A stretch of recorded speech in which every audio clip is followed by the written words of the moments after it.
अस्सलाम वालेकुम स्टूडेंट्स, कैसे हैं आप। उम्मीद करता हूं आप सब खैर आफियत से होंगे। और बीकॉम पार्ट 2 के स्टूडेंट्स एडवांस अकाउंटिंग का पेपर दे चुके हैं।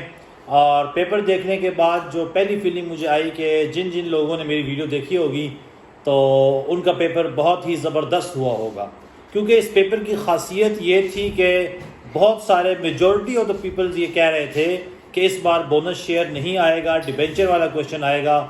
99% लोग ये बात कर रहे थे, लेकिन हमने आपको कहा था कि इस बार डिबेंचर नहीं आएगा और बोनस का क्वेश्चन लाजमी आएगा। और दूसरा वो क्वेश्चन जिसके बारे में बात हो रही थी रेशो एनालिसिस का, कि सर इस बार तो 0% चांस है, और अक्सरियत ये कह रही थी कि सवाल नहीं आएगा। लेकिन आप हमारी वीडियो अभी भी उठाकर देख सकते हैं, और हमने आपको कहा था रेशो तो आएगा, चाहे और कोई आए या ना आए। तो ये वीडियो मेरी एडवांस अकाउंटिंग का पेपर जिन बच्चों ने दिया है एनुअल एग्जामिनेशन 2024 का, उनके लिए है। इस वीडियो में हम डिटेल डिस्कस करेंगे पेपर को ऑरली, ताकि आपका टाइम वेस्ट ना हो। आप ऑडिट की तैयारी कर रहे होंगे, डिस्कशन करेंगे, पेपर को देखेंगे और आपसे चीज़ें डिस्कस करेंगे, बताएंगे आपको कि पेपर में क्या कैसे करना था और जो हमने बताया था वो पेपर में आया था या नहीं आया। तो आपका टाइम ज़ाया किए बगैर हम स्टार्ट करते हैं। सबसे पहले क्वेश्चन नंबर 2 के ऊपर। क्वेश्चन नंबर 2 हमने आपको बताया था 100% आएगा, और वो पिछले 25-30 सालों से 100% आ ही रहा है। फाइनल अकाउंट एंड एडजस्टमेंट्स, हमने आपको कुछ इंपॉर्टेंट एडजस्टमेंट्स बताई थी जिसमें डेप्रिसिएशन थी, आउटस्टैंडिंग, प्रीपेड, बैड डेट्स और ये तमाम चीज़ें। तो इस साल के पेपर में उसने हमें क्या कहा है जी, depreciate plant and railway trucks and wagons by 10%, furniture and building 5%।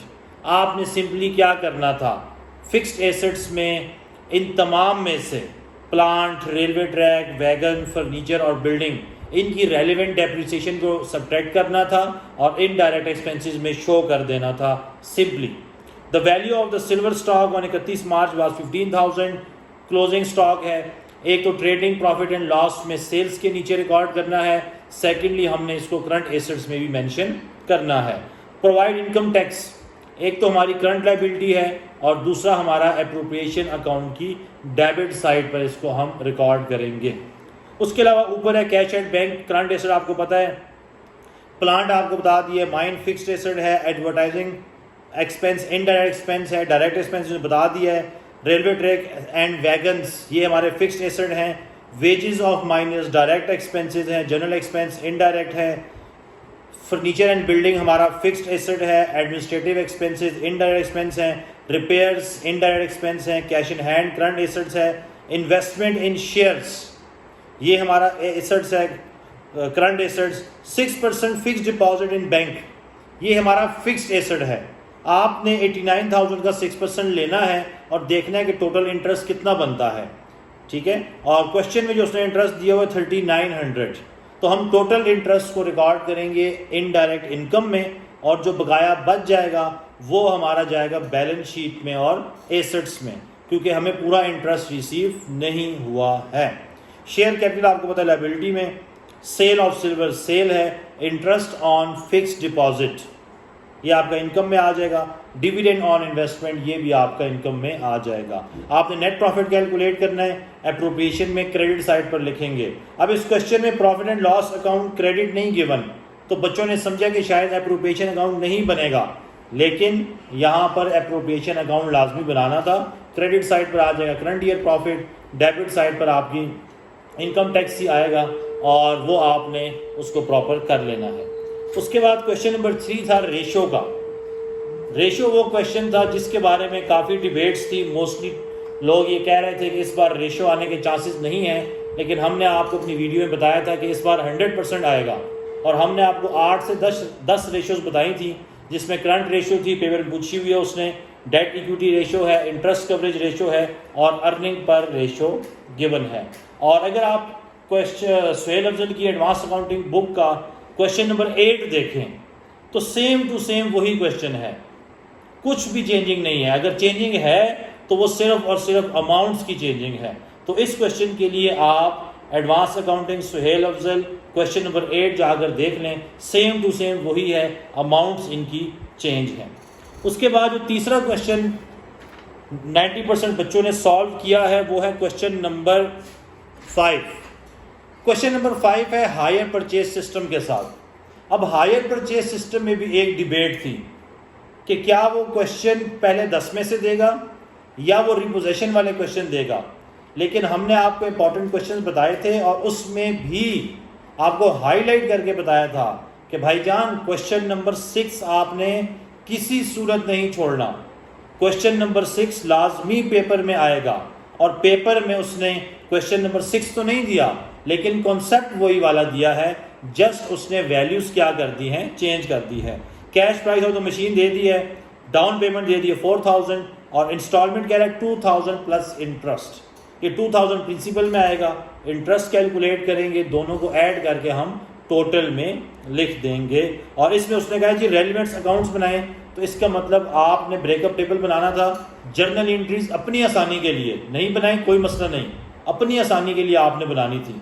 Higher vendor account, depreciation account, interest account, ये आपने मशीनरी अकाउंट, ये आपने लाजमी बनाने थे।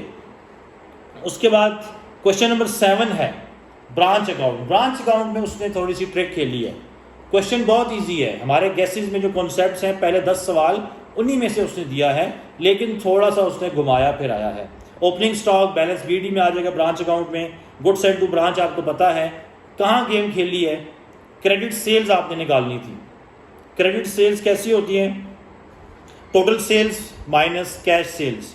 डेटर अकाउंट में डेबिट साइड पर इसको हमने रिकॉर्ड करना है। क्रेडिट सेल इसलिए ज़रूरी थी क्योंकि डेटर अकाउंट जब हम बनाते हैं तो उसकी डेबिट साइड पर क्रेडिट सेल को रिकॉर्ड किया जाता है। तो वो क्रेडिट सेल्स कैसे निकलेंगी, टोटल सेल्स में से कैश सेल माइनस कर देंगे 9850। टोटल सेल्स को कहीं पर नहीं लिखना, कैश सेल्स ब्रांच अकाउंट में क्रेडिट साइड पर, और जो क्रेडिट सेल्स निकलेंगी 36650 माइनस 9850 वो आपने डेटर अकाउंट की डेबिट साइड पर लिख देना है। Cash receive from debtor branch account में आएगा। ओपनिंग डेटर्स आपको पता है ब्रांच अकाउंट में बैलेंस बीडी और डेटर्स अकाउंट में ओपनिंग बैलेंस आएगा।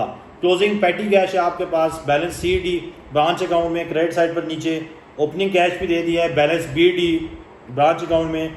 Goods return by branch account में क्रेडिट साइड पर। एक्सपेंसेस हैं सैलरी, पैटी कैश और रेंट, और साथ क्लोजिंग स्टॉक उसने दे दिया है। तो आपने सिंपली ब्रांच अकाउंट बनाना था और डेटर अकाउंट्स आपने बनाना था। उसके बाद जो बच्चों ने क्वेश्चन सॉल्व किया है वो है क्वेश्चन नंबर 8। इस पर भी बहुत बात हो रही थी कि बोनस नहीं आएगा, डिबेंचर आएगा, लेकिन उसने बोनस दे दिया है। सिंपली इसमें आपने 2 एंट्रीज करनी थी। सबसे पहले जो अमाउंट निकालनी थी आपने, क्या कह रहा है, resolve issue bonus share holders 40% of the paid up capital. आपने क्या करना है, टोटल जो कैपिटल है 20,000 इंटू 50, ये ऑथोराइज कैपिटल होगा। 20,000 इंटू 50 शायद 10 लाख बनता है, ये ऑथोराइज कैपिटल है। इसका 50% लेंगे, वो issued and paid up capital होगा। अब वो कह रहा है जो बोनस शेयर हमने इशू करने हैं वो आपने किसका करना है, 40% of paid up capital. It means 5 lakh का 40% आप लेंगे तो 2 लाख आपने क्या करने हैं, बोनस शेयर इशू करने हैं, अगर मैं गलत नहीं हूँ जी। 10 लाख का जी, 10 लाख 20,000 इंटू 50 10 लाख, उसका 50% लेंगे issued and paid up capital, उसका 40% लेंगे, तो वो अमाउंट हमने कहा लेकर जानी है बोनस शेयर इशू करने के लिए। और कहता क्या है, for this purpose 1,25,000 are taken off the profit and loss. Profit and loss debit हो जाएगा 1,25,000 से, और बकाया जो अमाउंट बच जाएगी तकरीबन 75,000 वो जनरल रिजर्व में डेबिट होगी और bonus to share holder account credit. अगली एंट्री में bonus to share holder debit और share capital account credit. Journal entries करनी थी, बैलेंस शीट उसने पूछी नहीं है, अगर बना दी है तो बहुत ही अच्छा है। क्वेश्चन नंबर 6 बहुत कम लोगों ने किया होगा, डिपार्टमेंटल का। ओपनिंग स्टॉक दिया हुआ है, परचेजेज है, वेजेस हैं, क्लोजिंग स्टॉक है, सेल्स है, transfer of goods from department A to department B. उसमें भी उसने बता दिया कि डिपार्टमेंट बी में हमने रिकॉर्ड करना है, ए में रिकॉर्ड करने की ज़रूरत नहीं है। अबव कॉस्ट है, इसका मतलब बाकी एडमिन और selling expenses amounting to ₹30,000 are to be allocated between department A and B in the ratio of 4:1। इसका मतलब 30,000 को 5 पर डिवाइड करेंगे तो ये आ जाएगा 6,000। 4000 से 4 से मल्टीप्लाई करेंगे तो 24,000 ये डिपार्टमेंट ए में आ जाएगा, और जो बाकी 1 से मल्टीप्लाई करेंगे तो ये डिपार्टमेंट बी में। तो ये हमारे पास वो क्वेश्चन थे जो कि एनुअल एग्जामिनेशन 2024 में एडवांस अकाउंटिंग के पेपर में आए हैं। उम्मीद करता हूं कि आपके तमाम प्रॉब्लम्स सॉल्व हो गए होंगे। अगर फिर भी आप इस पेपर से रिलेटेड कोई चीज़ पूछना चाहते हैं तो आप कमेंट्स में कमेंट्स कर सकते हैं, आपको हम वहाँ पर उसका रिस्पांस दे देंगे। बाकी उम्मीद यही है कि इस पेपर को करने के बाद अगर आपने 5 क्वेश्चन फुली अटेम्प्ट किए हैं तो 75 to 80 मार्क्स आपके आ जाने चाहिए। ऑडिटिंग की तैयारी कीजिए। ऑडिटिंग के गेस्ट का लिंक हमने कैप्शन में दिया हुआ है, वहाँ से आप ऑडिटिंग की तैयारी कीजिए। अल्लाह आपको कामयाब करे। अल्लाह हाफिज़।